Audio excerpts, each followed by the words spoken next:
Hi friends, welcome to 100 days mini vlog challenge. எல்லாரும் எப்படி இருக்கிறீங்க? இப்போ கரண்ட்டாக ஒசூரோட கிளைமேட் இப்படி தான் இருக்குது. ஸோ இந்த கிளைமேட்டை மேட்ச் பண்ணுற மாதிரி சிக்கன் பிரியாணி தான் செய்ய போகிறோம். வாங்க எப்படி பண்ணுறதுன்னு பார்க்கலாம். ஆக்சுவலி இந்த கிளைமேட்டுக்கு நான்வெஜ் இருந்தால் ரொம்ப கம்ஃபர்ட்டாக ஃபீல் ஆகுது. வெயில் அடித்தாலும் அப்படி தான் சொல்லுவேன், அது வேறு விஷயம். வாங்க வீடியோக்குள்ளே போகலாம். இன்றைக்கி நான் வந்து 1/2 kg சிக்கன் எடுத்துருக்கிறேன். சிக்கனை கொஞ்சம் மேரினேட் பண்ணிக்கலாம். அதுக்கு உப்பு, மஞ்சத்தூள், கர்டு, அதுக்கப்புறம் மிளகாத்தூள் எல்லாம் போட்டு நம்ம கொஞ்சம் நேரம் ஊற வச்சு செஞ்சோன்னா பிரியாணி பண்ணும்போது அந்த பீஸ் கிடைக்கும்போது டேஸ்ட்டு சூப்பராக இருக்கும். அதுக்கப்புறம் ஒரு கடாய் வச்சு ஹோல் கரம் மசாலா எல்லாம் ஆட் பண்ணிக்கோங்க. பட்டை, லவங்கம், ஏலக்காய், ஸ்டார் அனைஸ், பிரிஞ்சி இலை, மிளகு, சீரகம், சோம்பு, கொத்தமல்லி எல்லாமே ஒரு ஸ்பூன் எடுத்துக்கணும். எல்லாத்தையும் ட்ரை ரோஸ்ட் பண்ணிவிட்டு அதை பவுட்ராக ரெடி பண்ணிக்கணும். இதுதான் நம்மளோட ஃப்ரெஷ் மசாலா. அதுக்கப்புறம் என்னென்னா ரைஸை ஊற வைக்க போகிறோம். 1/2 kg சிக்கனுக்கு 1/2 kg ரைஸ் எடுத்தோம் அப்படின்னா டேஸ்ட் நல்லாயிருக்கும். இன்னும் சிக்கன் கூட இருந்தால் அதை விட டேஸ்ட் நல்லாயிருக்கும். ஸோ ஒரு வாட்டி நல்லா வாஷ் பண்ணிவிட்டு இதை தண்ணி ஊற்றி ஊற வச்சிடலாம். குக்கர் வச்சு குக்கர் சூடானதும் அதில் 2 டேபிள் ஸ்பூன் நெய், 2 டேபிள் ஸ்பூன் எண்ணெய் ஆட் பண்ணிக்கோங்க. எண்ணெய் ஆட் பண்ணுற கிளிப்பு மிஸ் ஆகிருக்குன்னு நினைக்கிறேன்.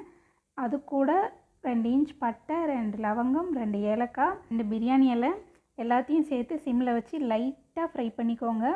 அதுக்கப்புறம் வெங்காயம், தக்காளி, பச்சை மிளகாய் இதெல்லாம் ஒன்று ஒன்றா உள்ளே ஆட் பண்ண போகிறோம். ஃபஸ்ட்டு வெங்காயம் வந்து கோல்டன் ப்ரௌன் ஆகணும். பிரியாணிலேயே ரொம்ப மஸ்ட்டு ஸ்டெப்பு அதுதான். சிம்மில் வச்சு நல்லா ஃப்ரை பண்ணிவிட்டு வெங்காயம் வதங்குறதுக்கு லைட்டாக சால்ட் ஆட் பண்ணிக்கோங்க. அதுக்கப்புறம் டொமேட்டோவும் நல்லா ஃப்ரை ஆகணும். வெங்காயம் ப்ரௌன் கலர் ஆனதுக்கப்புறம் தான் டொமேட்டோ ஆட் பண்ணணும். அதுக்கப்புறம் 3 பச்சை மிளகாய், நீங்கள் காரத்துக்கு தகுந்த பச்சை மிளகாய் எடுத்துக்கோங்க.